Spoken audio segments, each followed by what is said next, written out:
I want to thank the governor for calling us together.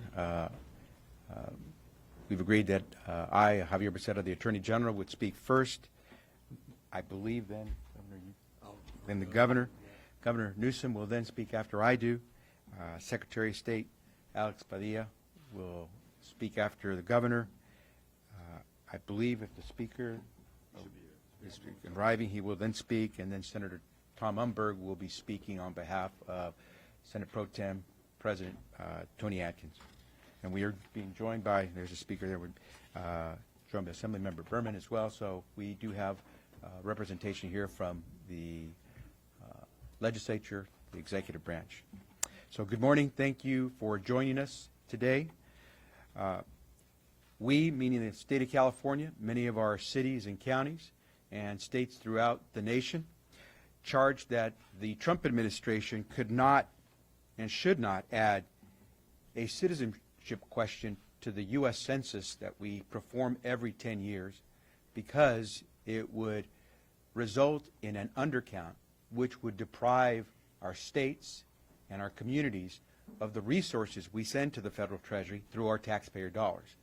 It could also lead to a underrepresentation in our House of Representatives, a place I know fairly well from having served there for 24 years. If the undercount results in a smaller population, which leads to a fewer number of representatives being assigned to particular states. And so, of course, to defend the interests of our people and our states, we took action in court. I'm pleased to announce today that, as of today, there is still no citizenship question that will be on the U.S. Census questionnaire. It cannot be included as of today, given the way that the administration tried to add that to the form. And the Supreme Court has returned this case that was before it to the lower court for the administration to give some better reasoning, some more legal reasoning as to why it attempted to add a citizenship question to the census form.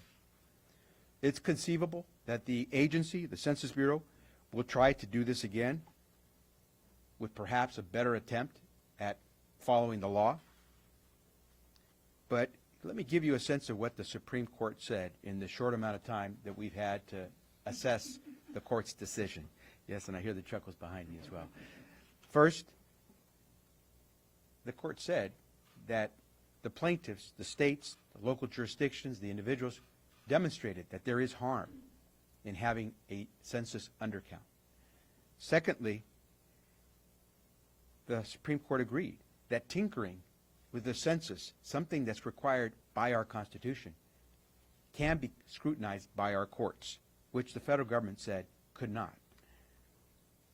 Third, the Supreme Court said you can't hide behind flimsy reasoning to do something that could harm the people of this country. And finally, the Supreme Court said in a more eloquent way what Ricky Ricardo always said to Lucy: you got some splaining to do. And so that's where we are today. We look forward to continuing the fight to protect our census, our democracy, and our people. It's still important that everyone play a role in the census, because whether you're rich or poor, young or old, citizen or immigrant, you count, and we should count you. We need to count you. The federal government uses census information to decide how much funding each state will receive for the next 10 years. California receives some $115 billion every year, money that's derived principally from numbers, formulas that are crafted as a result of census information each year. That funding will play a role in determining how many kids are in the classrooms that your children attend, how long you'll have to wait for a bus, how ready will be the next time a fire, an earthquake, or a mudslide hits your community. Your children and your family count on you. Funding for our schools, our roads, our emergency service, they all count on you. If you're absent, they lose, we all lose. Now our friends, neighbors, families, and loved ones can stand up and be counted without fear. And we need them to do that. We need all of you to stand up and be counted. There is too much on the line for the future of our state, for the future of our children. Remember, this is about your kids. Remember, this is about a complete census count. Regardless of what the Supreme Court does, regardless of what this Trump administration continues to try to do, let's count. Make sure we count you. With that, let me turn it over to the governor. Thank you. The Attorney General summed things up quite well. Look, the census touches every corner of our lives. It's about the allocation fundamentally of political power. As the Attorney General said, in 2016, $115 billion of federal money came to the state of California. That's 2016 numbers. Those numbers adjust on an annual basis, only going higher. $1,000 per individual per year is what's at stake by undercounting a member of this great state. That has real consequence. PPIC did an estimate that 1.6 million people potentially could be undercounted if this census question appears and the state of California doesn't do something about it. And let me speak to that. Regardless of the decision that came down, we were not waiting by passively. We've not been bystanders waiting for the Trump administration or, respectfully, our United States Supreme Court to do justice to the fear and anxiety and the xenophobia and the nativism that's in the air already. The damage has been done. Regardless of the decision today, the damage of bringing this issue up and being part of our national discourse over the course of last year has been done. Just a few days ago, we were warning about ICE raids, and we encouraged members of our community to not answer the door unless there's a warrant. We wanted folks to know their rights. At the same time now, we're letting everybody know it's critical that they answer the questionnaire and the survey. So we have work to do. We've got to deliver a message. And the good news is we got the right people to do it. We have 13 CBOs that we have already engaged with. We have 50 counties that have volunteered to be conduits. We have an extraordinary team led by Alex Padilla on a complete counts committee. We have remarkable leadership from the speaker on down that have allocated an unprecedented amount of money to make sure we get a complete count. Let me be specific. In 2017, $10 million was allocated. And I say 2017, $10 million was allocated because in 2010, the entire allocation for the census was $2 million. $10 million was appropriated in 2017, $90 million in 2018. $100 million had been allocated before the legislature advanced support, certainly of our administration, an additional $87 million that's subject to my signature by midnight tonight. I'll do the math for you. $187 million is being invested to make sure we get a complete count. No state in America comes close to making that kind of investment. Regardless of the decision that was coming down, we were prepared to make that investment, and we'll continue to advance with, I think, the kind of deliberativeness this moment demands, because, as I suggest, they're going to come right back at this. Chief Justice Roberts was right. This was contrived. The Census Bureau's own staff said this was contrived. They told Secretary Ross this was not something he should include. His own staff said he should not include this question in the questionnaire. In so many ways, the decision was not surprising today, except for the politics that obviously is so present today in America. So, this has been delayed, but the Trump administration has not been denied the fear and the anxiety that he has caused and induced, and that is still very present in our society today. So in the spirit of this state, we'll do our part. We encourage you to do yours. And let me close by expressing what I believe that means. It's a simple statement. If you don't participate in the census, Trump wins. It's as clear as that.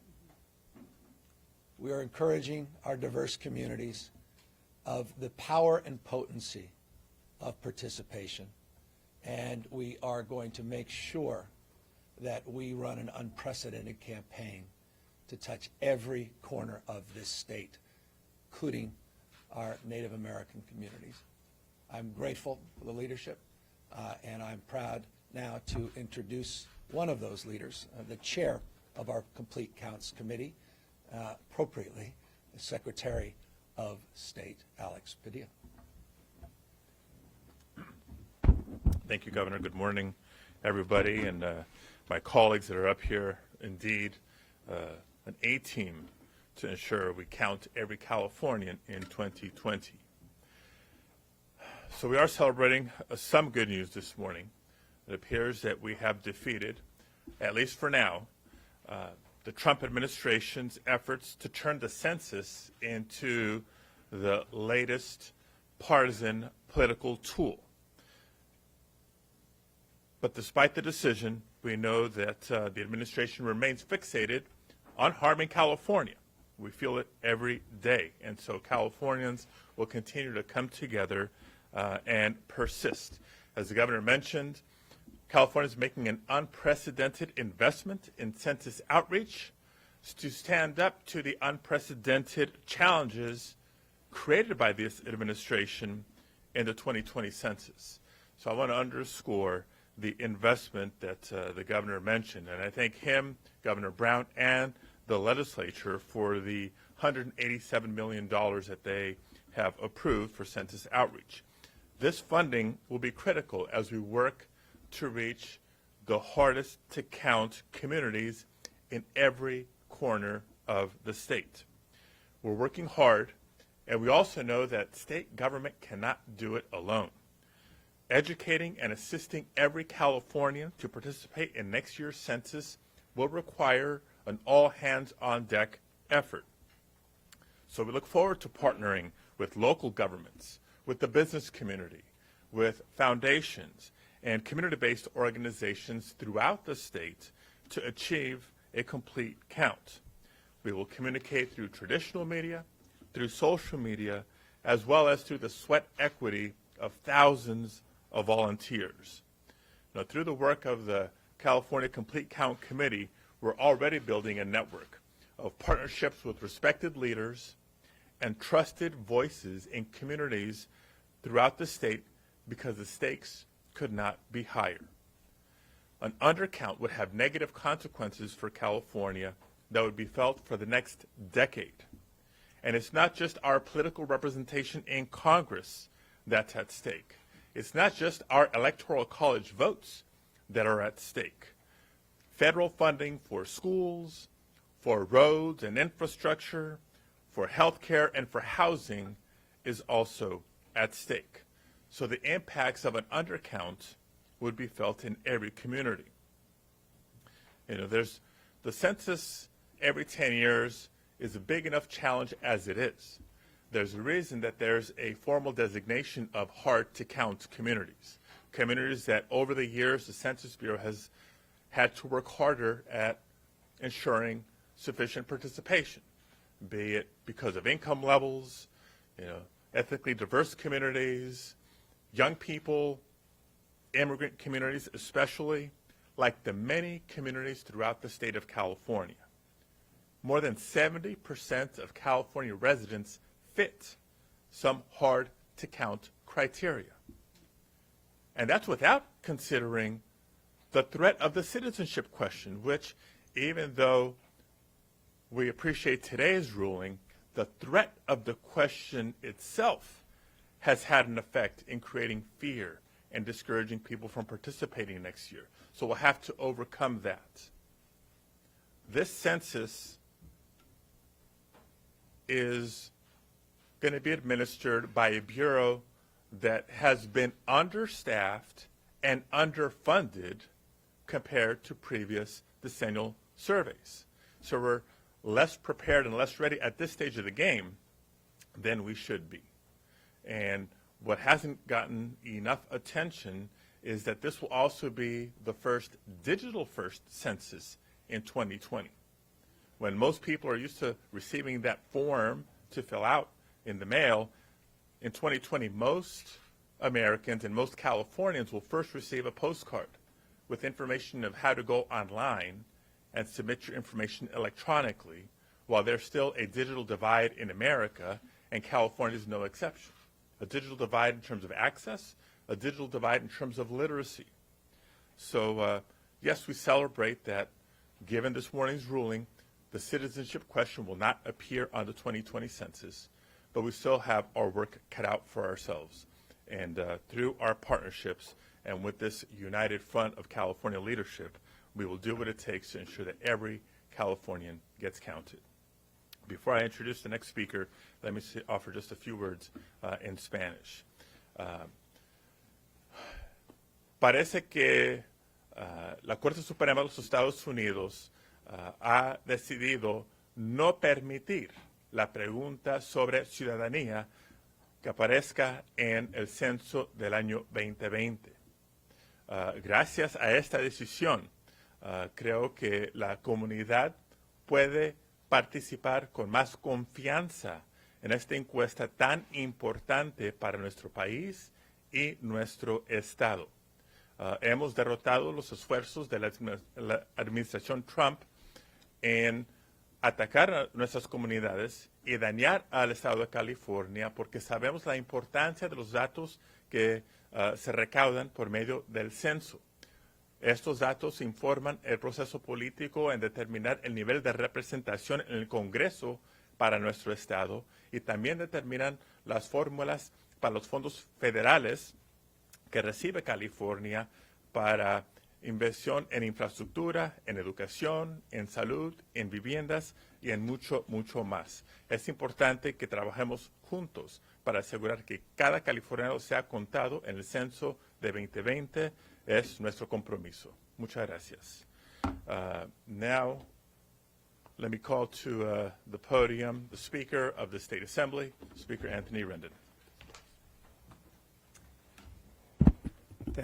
Thank you, Alex, and good morning. As the governor said earlier, we have not been standing by idly as a state, nor have we been standing by as a legislature. We've been working hard in preparation for the census. Those efforts in the State Assembly have been led by Mark Berman, who joins us today.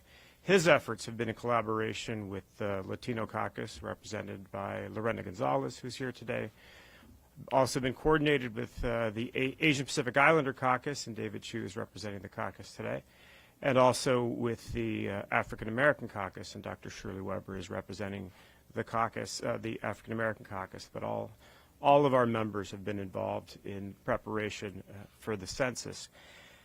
As we all know, the decision to add the citizenship question to Census 2020 was always a cynical partisan scheme, and I think that was illuminated by several writings in today's from the Supreme Court today. While the Trump administration continues to exercise amoral executive excess, it is a relief to see the U.S. Supreme Court grabbing the reins granted to it by the Constitution. The fight is not over, however, and the Trump administration will do everything in its power to add the question. We must remain diligent and continue the fight. Regardless of the final outcome, it is critical that we stress the anonymity of census answers and the importance of filling out the forms completely, because it affects the ability to serve the state well. Not to count everyone is like surveying the state and leaving out Yosemite's mountains, the coastal beaches, the redwoods of the northern forests, or the Joshua trees of the southern desert. We are about progress as a state. Progress brings change, and California is bringing it and will continue to bring it. In the State Assembly, we've been joined in our efforts by the State Senate, and representing the State Senate today is Tom Umberg. Thank you. Thank you, Mr. Speaker. I know it's hard to tell, but I'm not President Pro Tem Tony Atkins. My name is Tom Umberg. I'm the co-chair of the Census Committee. Let me make just a few points. Point number one is candidate Donald Trump began his candidacy by attempting to ostracize, undermine, and demonize major portions of the population, particularly here in California. Point number 2 is the way that President Trump has sought to advance this agenda to demonize, ostracize, and undermine is through the census. As I mentioned, probably the most insidious way.